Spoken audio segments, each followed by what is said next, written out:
Halo semuanya, di sini aku ingin menjelaskan tentang isolasi timestin.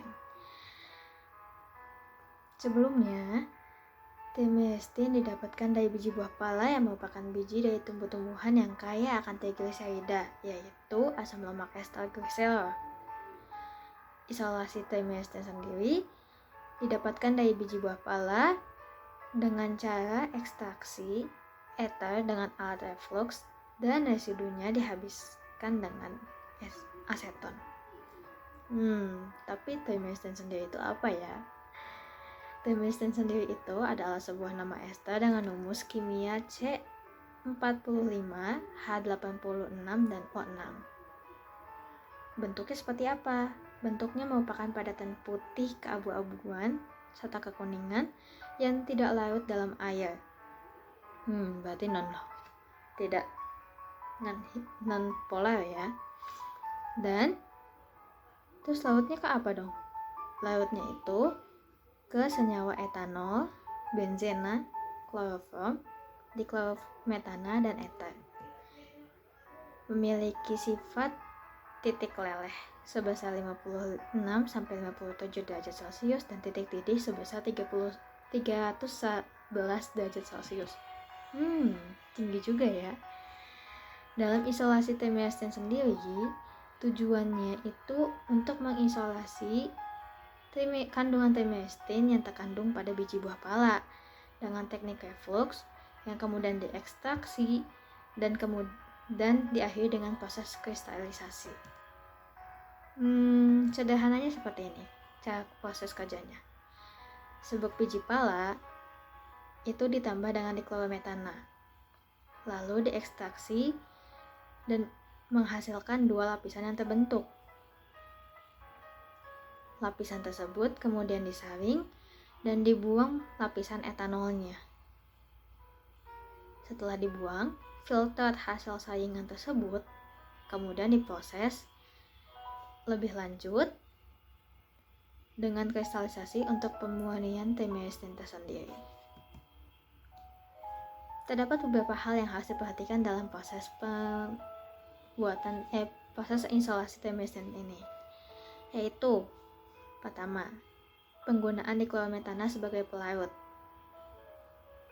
Penyebab penggunaan diklorometana sebagai pelarut adalah karena diklorometana bersifat nonpolar, sehingga dapat melakukan timestin yang juga bersifat nonpolar.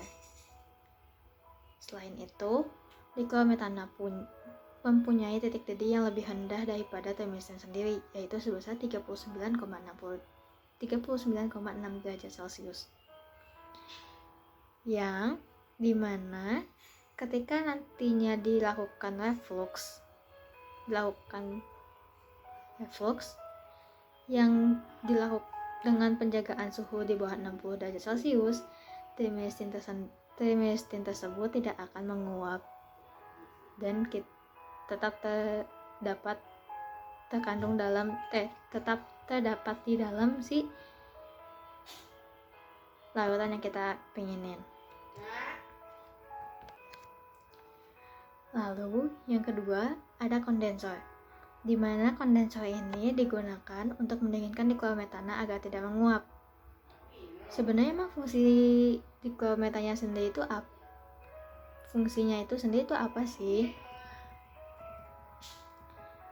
Kan nanti setelah dilakukan reflux, begitu refluxnya selesai, hasilnya udah disaring, kan udah tuh dipisahin tuh residu sama filtratnya.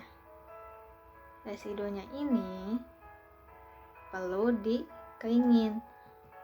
Cara pengeringannya yaitu dengan menggunakan itu tadi.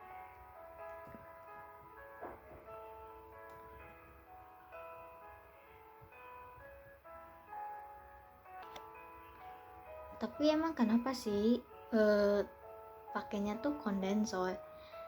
Ya karena agar dia dapatkan hasil yang maksimal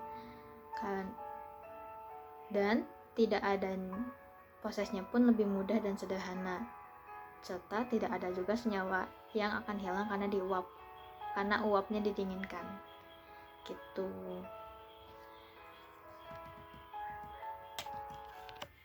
Nah, habis dilakukan reflux itu nanti disaring karena masih ada terdapat biji-biji pala, residu-residu biji pala dari ampas serbuk biji pala tersebut. Nah, sama campuran dengan dichlorometana dan trimestin ini kan. Nah, nanti dipanasin. Begitu udah disaring, si filtratnya itu kan sisa campuran dichlorometana sama trimestin. Keduanya itu nanti dipanasin pakai titik didihnya si dichlorometana biar dichlorometananya menguap. Jadi cuma sisa si trimestinnya doang. Jadinya dihasilkan trimestin murni berupa serbuk kristal yang gak ada lagi pengotornya gitu.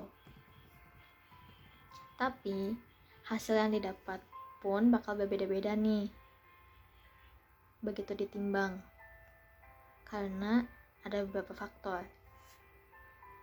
Paling utama adalah terdapatnya pengotor di dalam si trimestin tersebut. Itu bisa jadi karena pelarut yang kurang mengikat kuat si pengotor tersebut, ataupun masih bisa juga terjadi karena hal lainnya gitu. Nah, kalau misalnya mau nguji nih, ini trimestinnya itu beneran murni nggak sih? Itu bisa dilakukan dengan cara uji titik leleh. Kalau misalnya didapatkan hasil uji titik lelehnya sebesar di antara 55 sampai 57 derajat Celcius, itu tandanya trimestin yang didapatkan cukup murni karena sesuai dengan titik leleh yang diketahui dari trimestin tersendiri. Dari tadi kan kita ngebahas tentang isolasi trimestinnya nih, mulai dari cara-caranya, hasil yang didapatkannya, sifatnya, prosesnya, sumbernya dari mana. Tapi fungsinya trimestin itu apa sih? Nah, fungsi trimestin sendiri itu merupakan bahan aktif dari sabun. Ya, sabun yang kita kenal.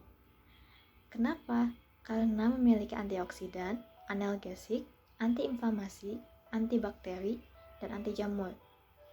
Dan bahkan bisa berfungsi pula sebagai pemutih. Wow. Berarti ternyata trimestin ini banyak banget ya di kehidupan kita. Cukup sekian dari aku. Semoga penjelasan singkat ini bisa membantu kalian. Terima kasih. Dah.